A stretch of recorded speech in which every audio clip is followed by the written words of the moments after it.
Bonsoir, Monsieur Anissé Kane. Bonsoir, Léla. Alors, la candidature du professeur Maurice Kamto, présentée par le Manidem, n'a donc pas été retenue par l'organe électoral. Première réaction du Manidem, la vôtre notamment. Ben, on s'y attendait, vous savez, on n'est pas loin de la réalité du pays. On connaît les brigands qui nous dirigent. Vous avez refusé ce terme, mais je le confirme. Et on a les audios des gens qui ont monté cette opération, qu'on a enregistré. On sait exactement ce qui s'est passé, les sommes d'argent qui ont été mises en jeu, le scénario qui s'est déroulé, on le savait. Donc on n'a pas été surpris. Les Kamas a refilé le morceau au commanditaire, à savoir le gouvernement. C'est tout. On a justement vu les forces de l'ordre assiéger le Manidem cet après-midi, après la cérémonie organisée par Elekam. Qu'est-ce qui s'est exactement passé?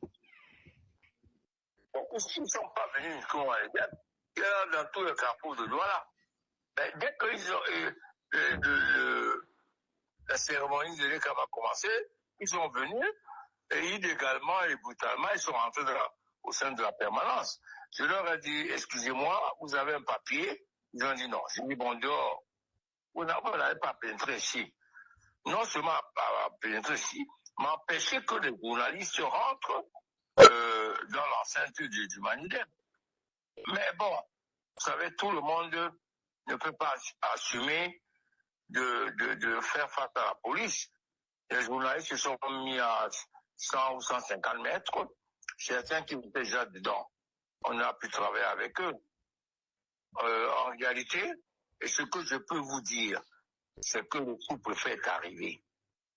Lui-même est surpris parce que c'est lui qui devait sortir un arrêté disant que la manifestation est interdite alors qu'il ne peut pas l'interdire. Mais il n'y avait même pas un papier administratif. Il n'y avait rien du tout.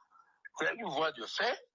Ils sont venus encercler le siège du Manidem parce que on a affaire à un gouvernement complètement farfelu qui ne respecte rien, même pas ses propres lois. C'est tout. Alors, vous avez certainement échangé depuis lors, depuis la publication de cette liste, on va le dire ainsi, avec votre candidat. Quel est son état d'esprit, le professeur Maurice Kamto? Tout à fait serein, comme nous on est serein. On leur a dit le message non m'éclaireur, non m'éclaireur. Ils savent ce que ça veut dire. Et au peuple, aux Camerounais, on leur a dit pour le moment, restez tranquille.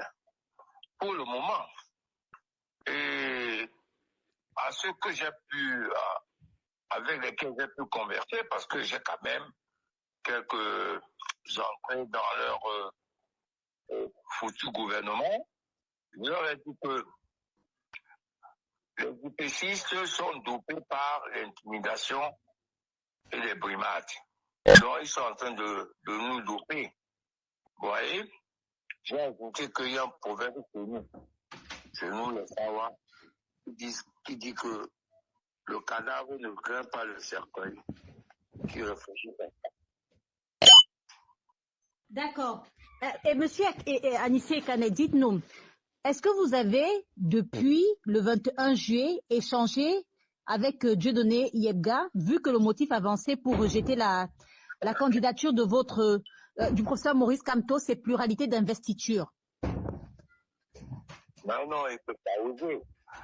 Il a appelé un de nos camarades qui était chargé de le piéger. Et il lui a raconté tout le scénario. On a ça en audio, on va le faire écouter au Conseil constitutionnel. Il nous a dit combien il a reçu, qui l'a contacté, quel est le scénario. C'est celui-ci qu'on va enlever les deux candidatures et que il reviendra au Conseil constitutionnel de trancher. Et qu'il avait même donné les raisons pour lesquelles il fait ça. Il dit que je suis les Bassa, moi c'est les Bassa, qui ont dit que c'est pas vrai, que c'est des bassins. Quand on n'est pas content, on gâte tout. Et il va tout gâter. Tout ça, c'est enregistré. Je ne sais pas, il va se mettre après la séance du Conseil constitutionnel. On va tout mettre dehors. Mais vous pensez que cet audio va peser légalement, juridiquement, parce que vous l'avez enregistré certainement à son insu? Mais c'est pénal. C'est une tentative de corruption. Si vous filmez un policier qui vous demande de l'argent, il va en prison normalement. Oui. C'est une tentative de corruption et c'est puni par la loi. Alors, est-ce que le Conseil constitutionnel va entériner une décision qui vient d'une tentative de corruption? Bon, et puis le bouillon moulinette découvre, alors qu'on nous a changé le nom du président du Mandem dans son site, il découvre des jours plus tard que son site a été piraté. Vous savez, c'est cousu de fil blanc. Vous savez, il n'y a jamais de crime parfait. Comme ils étaient embrouillés, ils avaient pu mettre ta tête, ils ont inventé des choses extrêmement légères. Voilà. Même à Tangadou, on va le poursuivre pour manipulation du site officiel de l'administration territoriale. On a d'autres chats à fouetter, mais on ne va pas les lâcher. Hein. On va pas les lâcher. Quel espoir fondez-vous en ce verdict désormais très attendu du Conseil constitutionnel? La loi donne justement 48 heures pour faire recours. Non, notre recours sera déposé très rapidement, ne vous en faites pas. Les avocats travaillent déjà dessus. Mais on leur dit, prenez vos responsabilités. Hein. Si ce pays-ci prend un tournant chaotique, chacun assumera les responsabilités dans l'histoire. Vous voyez? Bon, eux, ils n'aiment pas ce pays. Nous, on l'aime. Mais on n'acceptera pas que des brigands viennent nous voler une candidature qui n'a aucun problème. Il y avait 2 candidatures du PCRN, 3 candidatures de l'UPC, 2 candidatures du RDPC. Alors. Non, une seule candidature du PCRN. Il y en avait 2 déposées. 2 candidatures d'univers. Oui, allez-y. Oui, mais pourquoi Biya? On a retenu Biya. Fallait le mettre dehors, comme nous. Voilà. C'est grossier. Alors, si le Conseil constitutionnel aime la gauchierté, alors qu'il continue. Mais nous, on ne l'acceptera pas. Ça, je peux vous le garantir. Et en attendant, vous appelez vos partisans au calme. Chaque chose a son temps.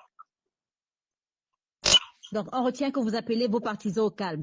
Merci en tout cas, Anissé Kane, d'avoir répondu à nos questions ce soir.